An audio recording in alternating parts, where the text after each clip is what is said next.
What's up guys, I'm back and today we're looking at a brand new target for the channel called the moon. And as you can see, maybe if it focuses, it's a half moon right now. And that means that it's the perfect time of the month for us to look at a very special mountain called Mount Hadley. Mount Hadley is special for three main reasons in my opinion. First of all, it's one of the highest mountains on the moon at a height of 14,700 feet, which is around the same height as Mount Rainier in Washington. You can just see the size of this thing. And it's kind of hard to judge the size of a mountain in a moon picture, but from comparing it to an Earth mountain, you could just see the scale of it. The second reason is, as you can see in this picture, there were people there. Apollo 15 sent astronauts right next to the mountain, and you could see the astronaut here posing right in front of the mountain. And then the third reason is that there's a big valley called Hadley Rill that runs, I don't think it's a valley, I'm not sure what it's caused by, but it kind of runs right near the mountain. Mount Hadley's right here. And astronauts also visited that valley, as you can see in this picture. He's parked right in front of this kind of corner of the valley, and you could see this part going out is this part, and this part is that part. And then Mount Hadley is the one right there. So what I'm hoping to do tonight is take a picture that kind of looks something like this, satellite picture, and hopefully we can kind of point out exactly where the astronaut was on our own picture that we take through the telescope tonight. So through the eyepiece of the telescope, I can just barely make out Hadley Rill, and I could really clearly see Mount Hadley. So I'm hoping that through the camera we'll be able to see similar features. Usually the camera and my eye are pretty similar in how much they can see. So yeah, we're gonna get started on that. There's a few clouds, but nothing that's gonna ruin our night. And yeah, let's get started. So before we even point the telescope at the moon, the first thing that we have to do to the telescope is focus it. And you may be wondering why we have to focus the telescope, like not point it at the moon, because it might be easier just to point it at the moon and then like twist the knob until it focuses. And that does work, but it's not as precise as we need it to be. Like I said, I could just barely make out Hadley Rill, and I really do want to see that in the picture. So it's important that our focusing is absolutely perfect.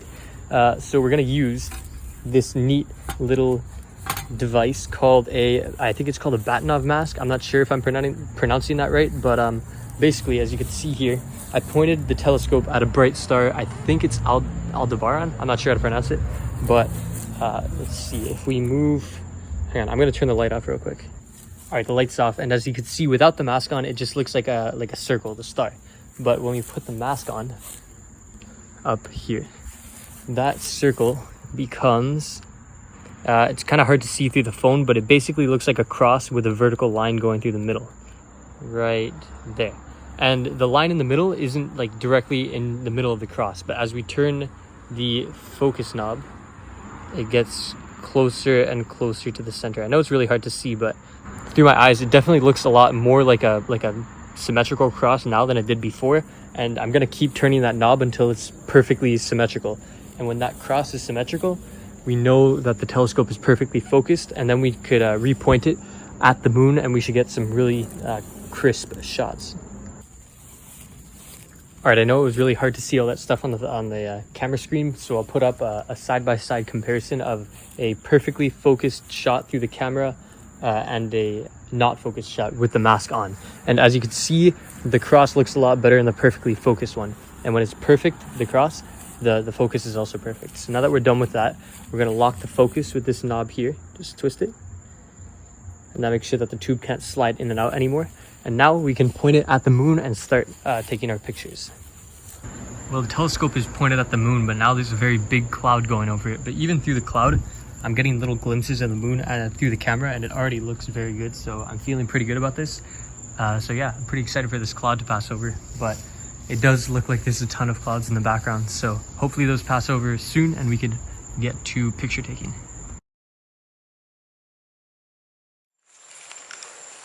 Alright guys, I'm back, and it's finally not cloudy. It took a whole day for it to clear up again, but here we are. And I'm aligning the telescope, and I'm going to focus it and everything. I noticed that if you have the moon in the eyepiece of the telescope and then you hold up a piece of paper behind it, the moon actually gets projected onto the paper, which is pretty cool. Like, you're not looking at the eyepiece right now, you're looking at a piece of paper that I'm holding up. Like, I could move up and down the piece of paper. So yeah, just a tidbit there that you might find cool. And yeah, we'll get started now. All right, guys, so I'm taking these pictures now. It's actually so easy compared to the other targets we've done since the moon is so bright. It's so easy to see. So any adjustments you want to make are really easy to just move the telescope and look in here and see how it's going. So I'm just going to finish these up, and tomorrow we're going to stack them and take a look at the results. All right, so here are the results of our night of photo taking. And right here is one picture. And as you can see, it already looks really nice. We could see all those craters. We can see the lunar seas, which are these dark spots. There's no water in them. They're just called seas. But the only problem with this picture is that it's a bit grainy. If we zoom in here, you can see all those little black spots everywhere. And that's because it's only one picture. But when we take a lot of pictures and we stack them, we get a lot less graininess. As you can see here, it's just like a smoother picture. And Mount Hadley is right here.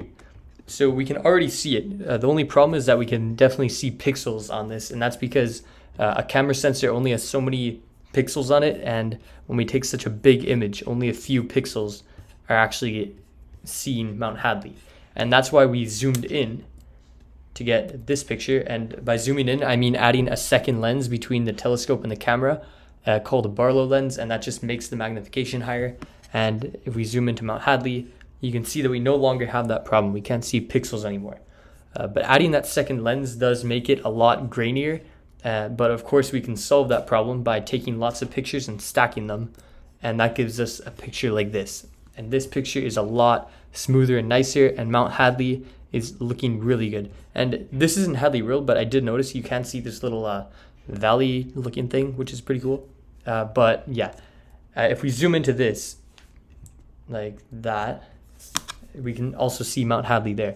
But what I tried doing is overlaying the satellite picture I was showing you earlier of Hadley Rill with this picture, and you can see that a lot of the features are in both pictures. Like this crater right here, you can see here.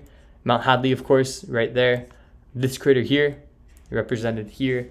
And yeah, so even though we can't see Hadley Rill in our own picture, I still think this is kind of a success because we can definitely see Mount Hadley here. And this picture that I was showing you earlier of the astronaut, we can see exactly where he was in our picture because we know that in the satellite picture, he was right here, which means that in our picture, he was also right there. So I definitely think this night was a success because we could see on our very own picture that we took of the moon exactly where this astronaut was standing back in, I don't know, whenever this picture is taken. So yeah, definitely a good night, and yeah, see you guys next time.